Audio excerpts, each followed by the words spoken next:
మంత్రి శ్రీధర్ బాబు మేడే సందర్భంగా కార్మిక సోదరులందరికీ హృదయపూర్వక శుభాకాంక్షలు తెలిపారు. అంతర్జాతీయ కార్మిక దినోత్సవాన్ని పురస్కరించుకుని మంథని పట్టణంలోని గాంధీ చౌక్ వద్ద నిర్వహించిన వేడుకల్లో మంత్రి పాల్గొన్నారు. కార్యక్రమాన్ని ఉద్దేశించి ప్రసంగించిన మంత్రి రాష్ట్రాభివృద్ధిలో కార్మికుల పాత్ర అత్యంత కీలకమని పేర్కొన్నారు. ముఖ్యంగా మున్సిపల్ కార్మికులు పట్టణాలను పరిశుభ్రంగా ఉంచుతూ అభివృద్ధికి విశేషంగా తోడ్పడుతున్నారని అభినందించారు. అన్ని రంగాల్లో పనిచేస్తున్న కార్మికులు తమ బాధ్యతలను నిబద్ధతతో నిర్వర్తిస్తూ సమాజ పురోగతికి కృషి చేస్తున్నారని తెలిపారు. మంథని పట్టణంలో పనిచేస్తున్న కార్మికుల్లో ఇళ్లు లేని వారికి గుర్తింపు ఇచ్చి త్వరలోనే ఇందిరమ్మ ఇళ్లను అందించే ప్రక్రియను ప్రారంభిస్తామని వెల్లడించారు. ఈ కార్యక్రమంలో స్థానిక ప్రజా ప్రతినిధులు, నాయకులు, కార్మికులు పాల్గొన్నారు.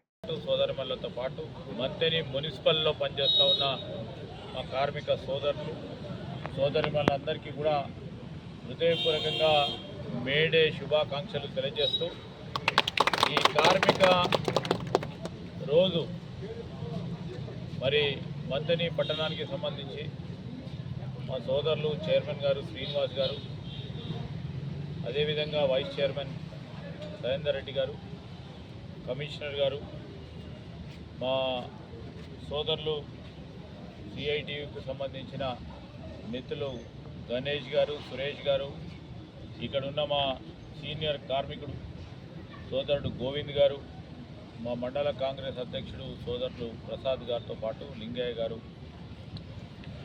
అందరికీ వెంకన్న గారు, అందరికీ కూడా హృదయపూర్వకంగా నమస్కారాలు తెలియజేస్తూ ఈరోజు కార్మికుల సంక్షేమానికి సంబంధించి మా ప్రభుత్వం ముఖ్యమంత్రి గారి నేతృత్వంలో అనేక సంక్షేమ కార్యక్రమాలను ముందుకు తీసుకెళ్తా ఉన్నాం. కార్మికుడు పని దినాలకు సంబంధించి కానీ, అదేవిధంగా కార్మికులకు సంబంధించిన ఇతర సంక్షేమ అంశాలు ఇక్కడ మున్సిపల్ కార్మికులే కానీ, అటు పక్కన ఉన్న సింగరేణి కార్మికుడే కానీ, మరి మా మార్కెట్లలో పనిచేస్తూ ఉన్న మా హమాలి సోదరులకే కానీ,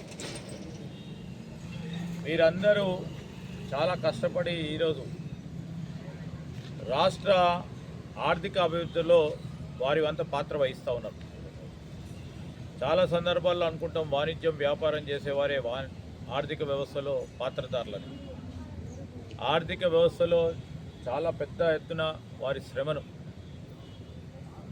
వారి సమయాన్ని వెచ్చించి పాటుపడుతూ రాష్ట్ర అభివృద్ధిలో పాల్పడుతూ ఉన్న వారికి హృదయపూర్వకంగా నేను కృతజ్ఞత తెలియజేస్తూ మంథని పట్టణానికి సంబంధించి కూడా రేపు రాబోయే కాలంలో మరి ప్రత్యేకంగా మా మున్సిపల్లో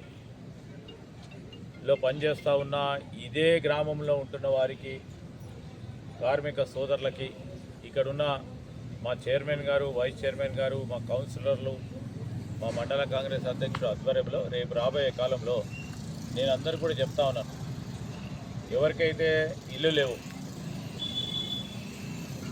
ఇంకా కూడా మిగిలిపోయిన వారు ఉన్నారు, వారందరికీ కూడా పూర్తి స్థాయిలో ఈ ఇల్లు సహకారం చేసి